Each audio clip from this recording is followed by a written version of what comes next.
सिर्फ 10 लोगों ने कंप्लेन की है। मैं समझता हूँ 60 लोग ऐसे हैं जिन्होंने कंप्लेन ही नहीं की है।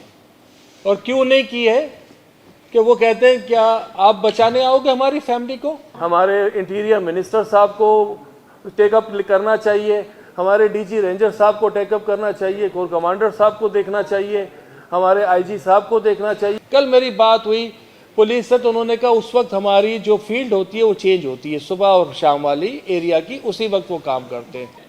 तो हमारा कोई पूछने वाला नहीं है, तो ये बिजनेस कम्युनिटी कहाँ तक स्टैंड करेगी? ये तो काम ही बंद कर देंगे। ईरान से फ़ोन आता है और धमकी देते हैं और कहते हैं कि एक हफ्ते बाद हम फ़ोन करेंगे आपको, पहले आप मालूम कर लो हम लोग कौन है और हमारा बैकग्राउंड क्या है और हम किस तरीके से काम कर रहे हैं, और अगर कोई आपको मदद ना करे फिर आप दोबारा हम कॉल करेंगे। मतलब इतनी दीदा दिलेरी है इन लोगों की कि लोगों को फ़ोन करके कहते हैं कि ये हमारा नंबर है, और इसके बाद वो अगर कोई जवाब नहीं देता तो उसकी साइट पे 8 दिन के बाद वो फायर मारते हैं और आके किसी को ज़ख्मी करते हैं, किसी की जान ले लेते हैं।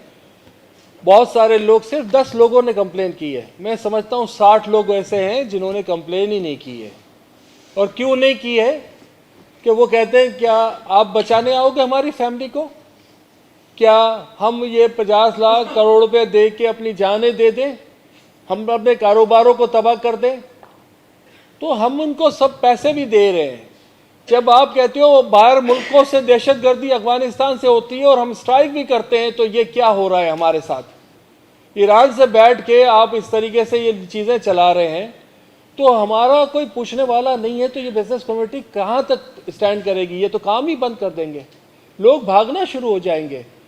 फील्ड मार्शल साहब चाहते हैं इकॉनमी बेहतर हो, वो पूरी कोशिश कर रहे हैं, हर तरीके से हम उसको इन्वॉल्वमेंट है। आपने एग्रीकल्चर पे काम कर रहे हैं, आप माइनिंग पे काम कर रहे हैं। हमारी जो कंटिन्यू इंडस्ट्रीज़ है, अगर वो बंद हो जाएगी, आपकी बड़ी लार्ज स्केल इंडस्ट्री बंद हो जाएगी, तो कैसे काम होगा?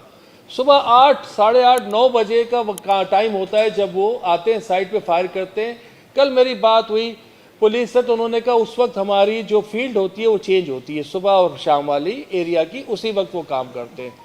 ही नोज कहाँ है, थारोगोट में ये लोग बैठे हुए, जो लोग आते हैं ये सबको एम्प्लॉय करते हैं, वहाँ से हुक्म करते हैं, हर आदमी का एम्प्लॉयमेंट है, वो पुलिस उनके पीछे जाती है, एक आध आदमी मर भी जाता है, लेकिन जो मेन कॉज रूट है उसको अगर हम नहीं देख रहे, और उसको देखने के लिए बहुत इम्पॉर्टेंट है।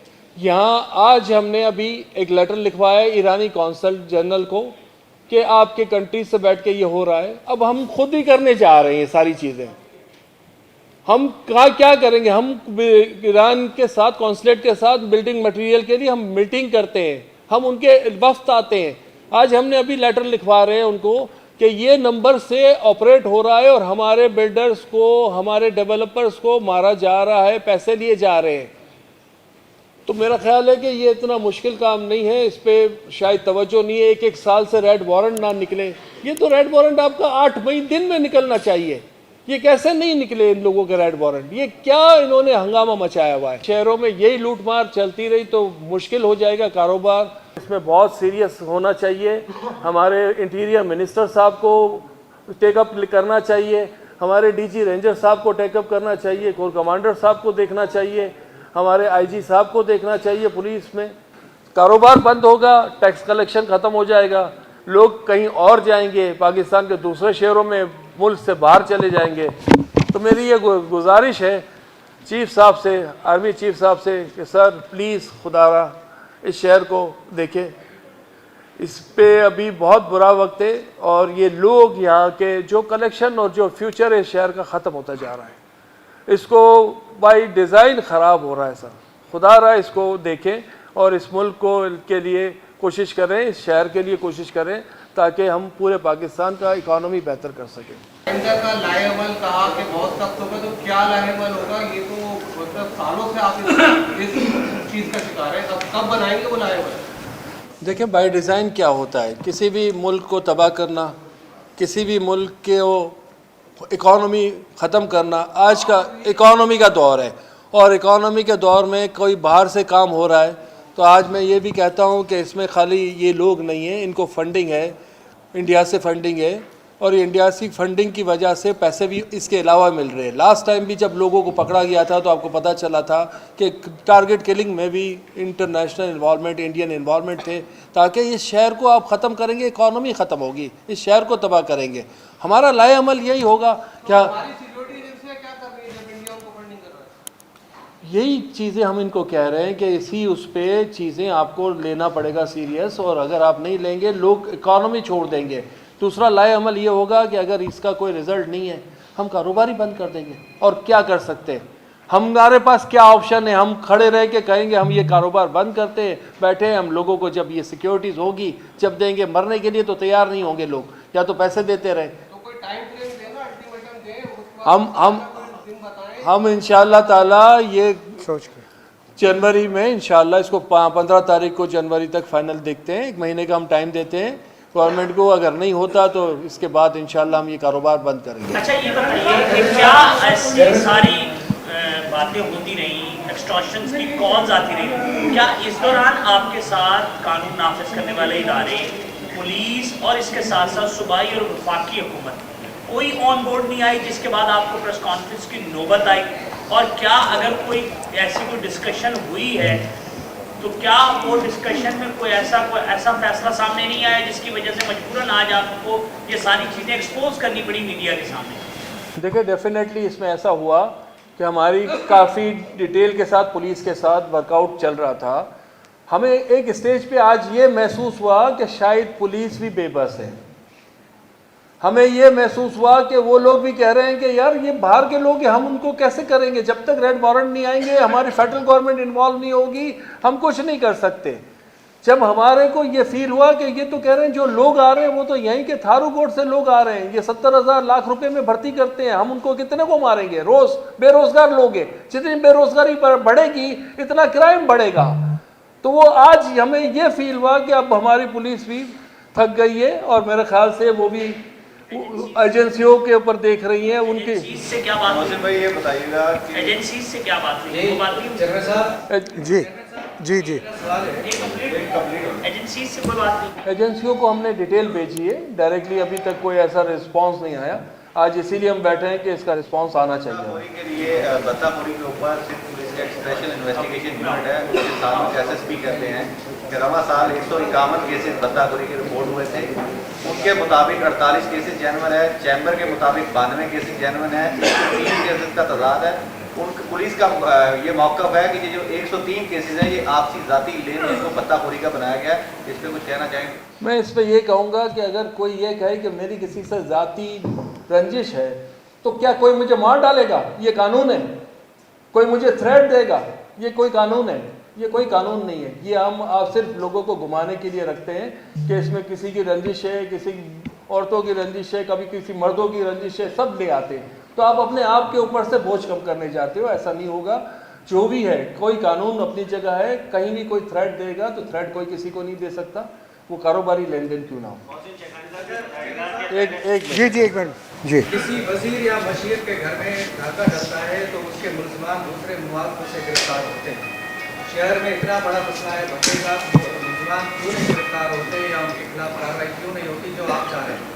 दूसरा, आप बिलावल की कमेटी के भी मेंबर हैं, वो कमेटी क्या कर रही है? उसमें भी आपने कोई आवाज़ उठाई है? जी, हमने तमाम इदारों को ये लिखा है, जिसमें बिलावल भुट्टो साहब की जो पीपल्स पार्टी के सीएम हैं, कोई बात किसी से छुपी नहीं है। अगर इस प्रेस कॉन्फ्रेंस में हम बैठे हैं ना, तो पाकिस्तान का कोई और सिंध का कोई इदारा ये नहीं कह सकता कि ये मैटर उनको रिपोर्ट नहीं हुआ है। ये जो हम पिछले 6 महीने साल से लिखत पढ़त कर रहे हैं, तब हम आज कह रहे हैं कि ये हमने हर किसी को सेंसिटाइज किया है। हमारी रेंजर्स से भी मुलाकात हुई, हमारी आईजी सिंध से भी मुलाकात हुई, एडिशनल आईजी से भी मुलाकात हुई। कुछ देर थमता है और फिर एक वाक़या आ जाता है सामने कि गोली मार दी गई। तो ये तो जब तक तसलसल से चीज़ें सीधी नहीं होंगी और कोई इसकी ओनरशिप नहीं लेगा, इस शहर की कोई ओनरशिप नहीं लेगा, कोई एजेंसी ओनरशिप नहीं लेगी, तो ये चीज़ें नहीं सही होंगी। मैंने आपको कहा कि लोग यहाँ से अब मजबूर हो गए अपना कारोबार ख़त्म कर दें। उन इलाकों में जहाँ पर ये प्रॉब्लम है, वहाँ पर जो हमारे बिल्डर हजरात हैं वो कहते हैं कि हमने किसी तरह अपनी बिल्डिंग पूरी करनी है और अब हमने वहाँ प्लॉट ही नहीं लेना है, हमने काम ही नहीं करना है। यानी आहिस्ते आहिस्ते कारोबार आप कम कर रहे हैं, लीगल हाउसिंग कम कर रहे हैं और आप कच्ची आबादियों को प्रमोट कर रहे हैं, आप क्राइम को प्रमोट कर रहे हैं अपने ये नेग्लिजेंस की वजह से। जी हसन साहब और बख्शी साहब, कच्ची आबादियों तो यकीनन तौर पर वहाँ क्राइम ज़्यादा होते हैं, लेकिन आजकल जो हमारी पोश इलाके हैं वहाँ क्राइम भी उरूज पर है और अदम तहफ़्फ़ुज़ भी उरूज पर है, मुतअद्दिद वाक़यात सामने आ रहे हैं। ये तो अलग सब्जेक्ट है। आप लोगों के जो इशूज़ हैं वो इस प्रेस कॉन्फ्रेंस से या आप लोगों के 1.5 साल की जो कॉरस्पॉन्डेंस है उससे हल नहीं होगा। जो हुकूमत शहर को ढकना नहीं दे सकती वो आपको तहफ़्फ़ुज़ क्या देना है। इसका एक ही हल है कि आप रोड पर आएँ, शाहीद कॉम्प्लेक्स पर धरना दें या अभी बैंक के पास धरना दें, क्योंकि ये यही जवाब समझते हैं और इसी तरह मसाइल हल होते हैं। आप वाइट कॉलर हैं, बिल्कुल हैं, आप लोगों को ये काम नहीं है, लेकिन अगर मसाइल का हल चाहते हैं तो आपको ये स्टेप उठाना पड़ेगा। अदरवाइज इसी तरह बोलते रहिए, हम भी आएंगे, बैठेंगे, सुनेंगे और चले जाएंगे, बात ऐसे खत्म होती रहेगी। बिल्कुल सही बात है आपकी, बहुत अच्छी तजवीज़ है। 1 महीने का मोहसिन भाई ने यहाँ टाइम दिया है। अगर हमें ऑन ग्राउंड 1 महीने में कुछ नज़र नहीं आया तो आप हमें प्रैक्टिकल स्टेप लेते हुए देखेंगे, चाहे हमें यहाँ धरना देना पड़े सीएम हाउस के बाहर या कहीं और धरना देना पड़े। हाँ बेटा, एक मिनट बेटा। माफिया, उसके बाद आप जो है वो पर्ची माफिया, आपकी मुलाकात वज़ीर आला सिंध से हुई, आपकी मुलाकात बिलावल भुट्टो जरदारी से हुई। आपको लगता है कि सिर्फ आईजी सिंध नाकाम है, उनके सामने बेबस है, या सिर्फ गवर्नमेंट भी उनके सामने बेबस है? किन के सामने? ये भत्ताखोरों के देखिए, ये फेडरल गवर्नमेंट का इख्तियार है रेड वारंट इशू करना। हमारी पुलिस ऑफिस से ये वारंट 1 बार नहीं 2 बार जा चुका है। सवालिया निशान फेडरल मिनिस्टर ऑफ इंटीरियर का है कि क्यों वो रेड वारंट इशू नहीं करवा रहे।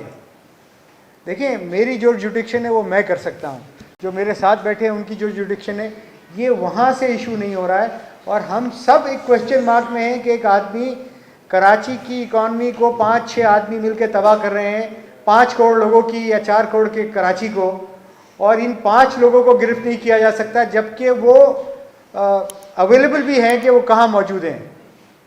ये तो आप हम सब के लिए एक सवालिया निशान है कि क्या वो लोग हैं जो ये इनको हम उठा नहीं सकते। आज जो हमारे मिडल ईस्ट से इंक्लूडिंग ईरान से और यूएई से ताल्लुकात हैं, उसकी मिसाल नहीं मिलती। इतने अच्छे ताल्लुकात हैं हमारे पाकिस्तान के उनसे, और इसमें हमारी फील्ड मार्शल का बड़ा रोल है। बट अगर ये वहाँ पर बैठ के काम होता रहेगा और उस पर एक्शन नहीं होगा तो हम और आप सब सवाल करने पे हक बजाने पे। अच्छा, मैं एक चीज़ और कह दूं कि खाली ये नहीं हो रहा, मीडिया के लोगों ने इंटरव्यू दे रहे हैं वो लोग वहाँ बैठ के,